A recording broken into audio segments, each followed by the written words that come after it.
How would you help two team members get on the same page in a respectful, inclusive way? Yeah. Again, without the context, it's hard to give, precise detail as to how to address the situation.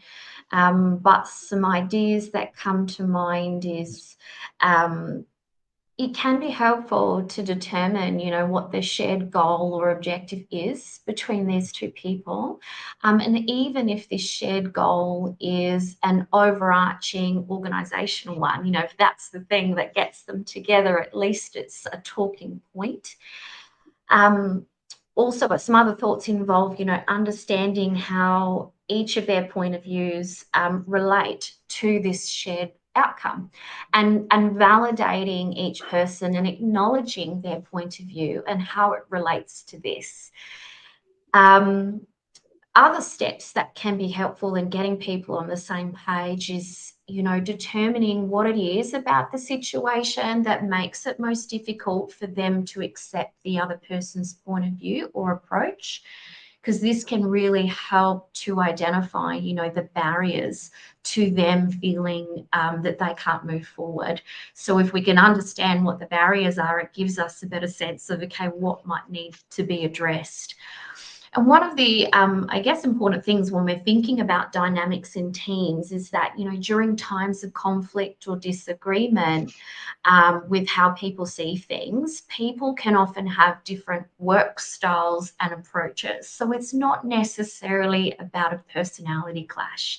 And I think that sometimes things can be just like lumped in that bucket of, it's a personality clash, they just don't get along.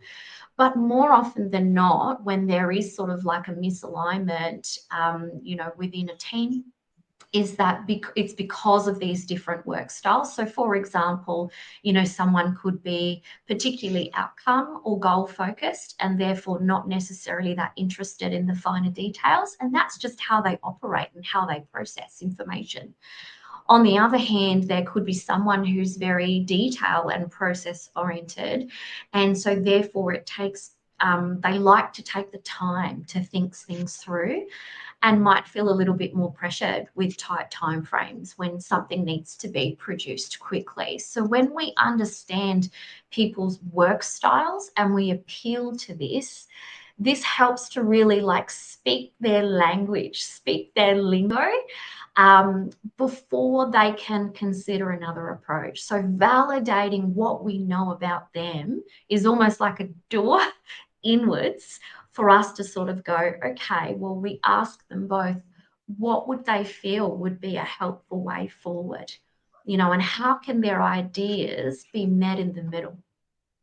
So if we were managing these people or leading these people, can be then helpful to like summarize back their ideas and what they actually identified as that middle ground.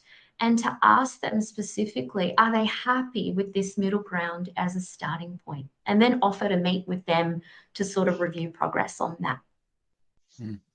Excellent. Really, really good. Nick, have you had to deal with this? Yeah.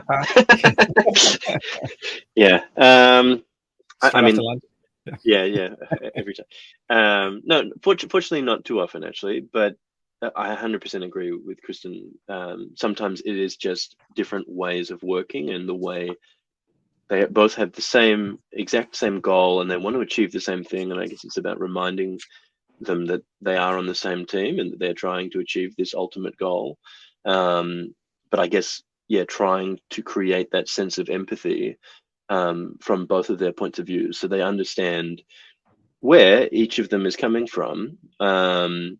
I always love, Kim Scott's Radical Candor, and would recommend anyone in a management position to sort of read that, because she's got lots of tips and tricks in how to deal with these sorts of situations. But one of them is around, getting them to switch roles and argue the point of the other one as if it was theirs. And it's a great way of sort of immediately going, oh, okay, I understand now what their point of view was, and I understand where they were coming from because I've argued their point and I've argued it from their perspective. So that can be kind of helpful as well. Yeah, that's really good. Apparently that was a thing that Spotify used to do at like big team events. They'd get people up on stage and you had to argue against something that you strongly believed in. It was, it's good. I think I think particularly with new teams, in just sort of openly discussing at the beginning of a project as to how you like to communicate and your kind of modes of communication can also be kind of helpful to understand the way that you work, because often that happens with new teams as well. Yeah, definitely. I think so much of this is people not understanding each other and how they process things. I'm also going to pop in an article. This is like one of my favorite articles at the moment. A dork. Is that it's an article about how to create a kind of empowered organization, but within it is this decision-making process called integrative decision-making.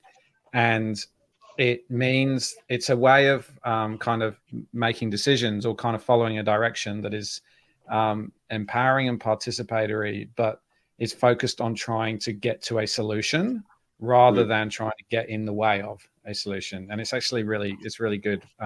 Tried it a few times and it works really well.